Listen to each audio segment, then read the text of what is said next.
Welcome to your weekly update on all things tax, The Tax Factor, from Blick Rothenberg.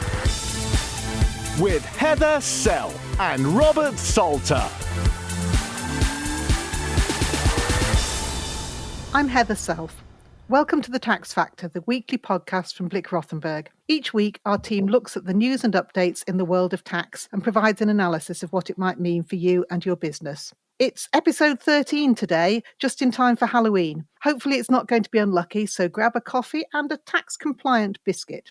We'll explain that in a minute. Joining me again today is Robert Salter, a tax director at Blick Rothenberg, who writes for many publications about tax and finance matters. Welcome back, Robert. Hello, thank you. So let's start this week by looking at some recent tax cases. There was a really good one about chocolate biscuits, or rather biscuits which might be wholly or partially covered in chocolate. You'll all remember the Jaffa Cakes case. A Jaffa cake is a cake, not a biscuit, so that wasn't subject to VAT. But what about other biscuits? Robert, I think you're thinking about having a bourbon biscuit today?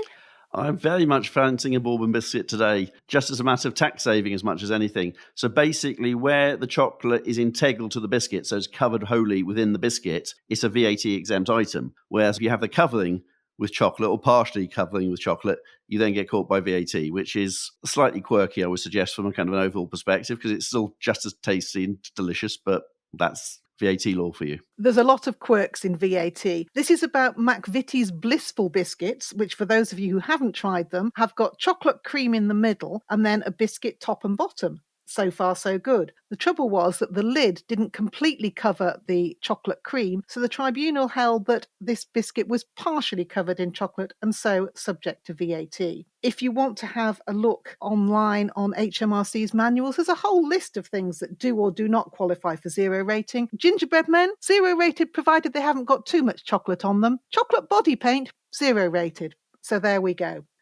Turning to a perhaps more sensible tax case, Robert, we had a case on whether the sale of a house qualified for exemption from capital gain. Who won on that one? On this one, the taxpayer won. So it was basically to do with principal private residence relief and when it applies. It's a classic issue when you have it in a lot of exam questions, for example, and things like that. Where does PPR apply? In this case, the revenue held that the position taken by the taxpayers was correct, and that basically saved them potentially for £540,000 of tax. In that context, it was quite a big case for a one-off situation that you don't think necessarily applies, but actually applies in many cases. So it's something that, if you're developing your own property or something like that, you could be in a similar situation. So it is relevant for other people out there.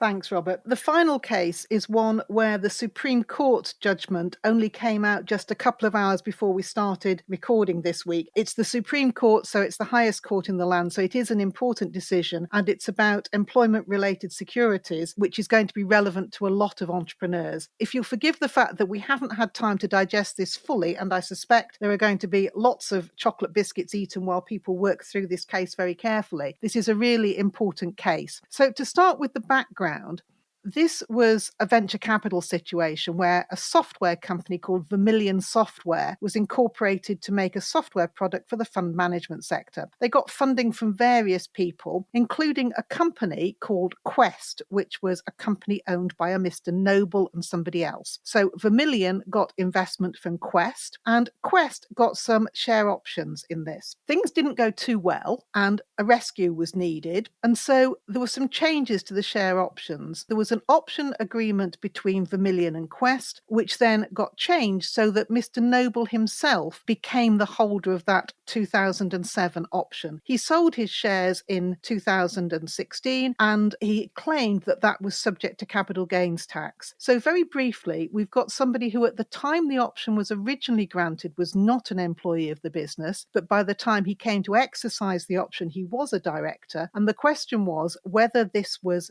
an employment-related security. In other words, whether it was given to him by reason of his employment. Now, you might think that's quite a simple question, but I think we've had at least 8 judges looking at this, and I think the score's probably about 4-all, but given that the last judgment was the Supreme Court, they have all decided that Mr. Noble should pay income tax and not capital gains tax on this option. Robert, anything you want to add to this? It's a very common situation, isn't it? I would certainly say from a common sense perspective, it makes sense. And if you look at the logic behind the judgment, it talks about, did your employer give you these shares? Even if there were some other factors involved, it's automatically perceived to be a deemed employee share ownership situation or share option situation. So I think from a common sense perspective, it makes sense. And obviously from a tax perspective, it's going to be much more expensive for the individual and for the company, because now you're going to have employers NIC, for example, due at 13.8%, which wouldn't have been the case if this had been a pure capital gains event. Obviously, HMRC are fairly happy with the decision. I think from an overall principles and logic perspective, it makes sense. And there are similar situations out there where people get shares via their employer and not necessarily directly from a common sense perspective because of employment, but because of via their employer. And it clarifies that situation, I think, for those scenarios too, where it's going to be, no,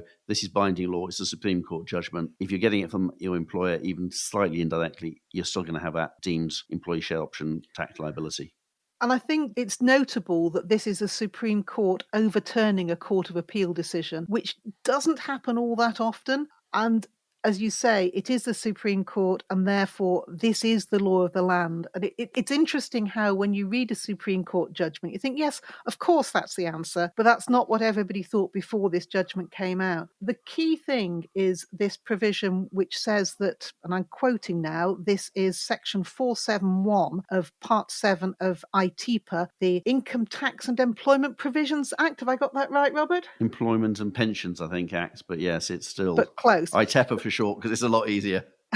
So this says a right or opportunity to acquire a securities option made available by a person's employer or a person connected with a person's employer is to be regarded for the purposes of subsection 1 as available by reason of an employment, unless a couple of minor exceptions. So the Supreme Court focused on that and said the simple question is, did this individual get this option from his employer? And ultimately he did.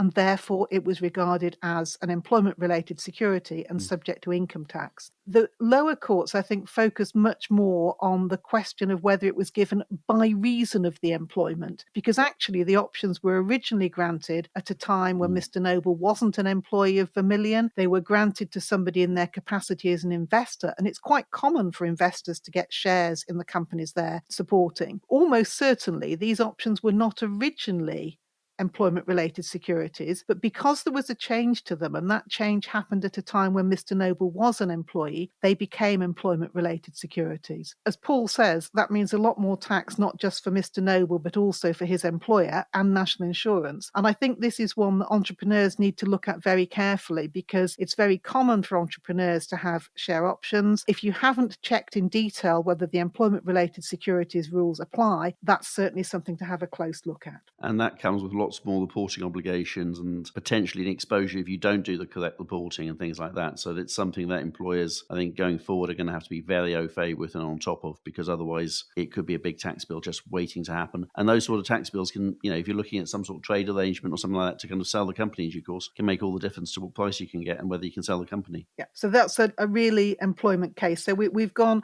not from the sublime to the ridiculous, but from the ridiculous to the supreme. Turning now to topics that have been in the newspapers this week. Again, we've got a slew of potential predictions for what we might see in the budget or after the budget. What have you heard about, Robert? Well, I've heard, potentially some jam tomorrow situations about, for example, updating the IHT regulations, which obviously a lot of the Conservative press have been keen to kind of see it either massively improved in terms of the thresholds and everything, or totally removed. But there's also been one or two things about things like the 40% tax band, when should that apply for, and things like that. So there's lots of things, but if you then only look back 2 or 3 weeks ago, people were suggesting at that stage the government had no money available for tax cuts or anything like that. So if they do announce them either in the autumn statement or in the spring budget, I think it's going to be a long-term kind of plan, not a quick win for anybody. The other one that I've heard is about fuel duty and whether we might get a rise in fuel duty to pay for some of the other things the government would like to spend money on. It's about 11 years since fuel duty last went up. I think it was Gordon Brown who had a policy of raising it by more than inflation every year, but it's not actually gone up at at all, that's doing two things really. Firstly, it's meaning the government's collecting quite significantly less than it would otherwise do. But it also means that the predictions from the Office of Budget Responsibility are bound to be wrong because they have to assume it's going to go up by inflation, and yet we all know it's not going to happen. Obviously, from a kind of a wider planning perspective, it's nonsense. And let's be honest, I think everybody would appreciate government being honest and clear with what's really going to happen and what they're really going to do. You either have a policy and it's X and you follow it through, or you just kind of update the guidelines and say, we're not increasing fuel duty forever. I think the wider issue here, though, is, let's be honest, over the next 5 or 10 years, there's 25 or 26 billion pounds which the government gets from fuel duty each year, which they're going to start losing significantly with the move to electric cars, hybrid cars, etc. And it's going to be interesting to see how they can, what other taxes they can introduce to kind of start covering that lost revenue, because that's going to be a big change. It's going to impact a lot of people, and it's going to be significant from a noise perspective whenever it does happen.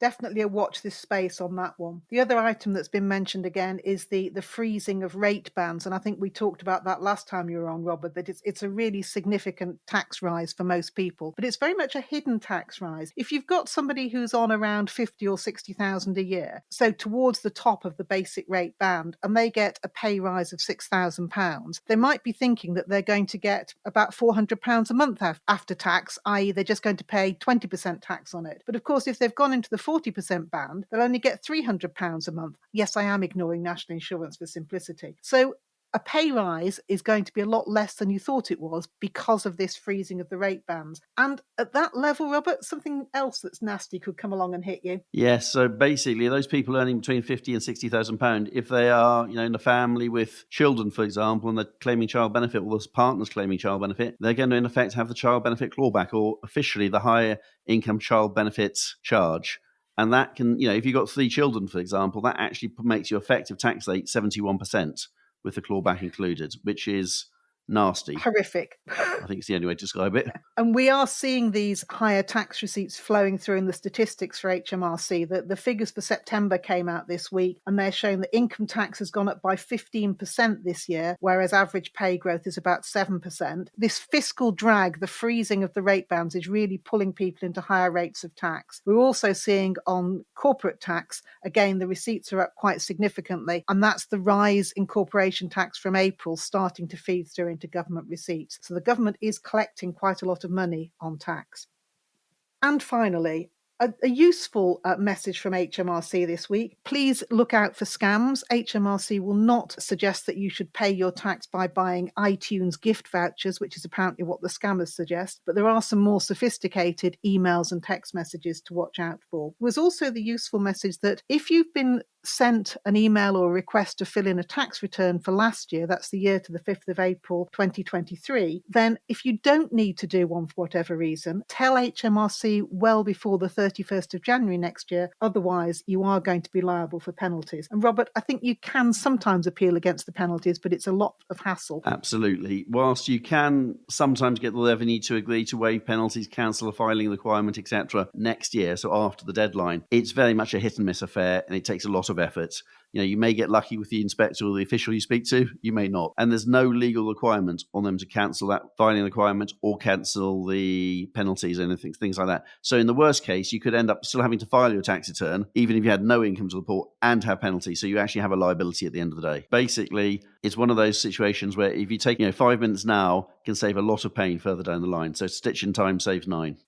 My thanks to Robert for joining me on this week's Tax Factor. We'd also like to hear from you. If you visit the Tax Factor page on our website, you'll find a form to contact us. Let us know the stories and topics that you'd like us to cover.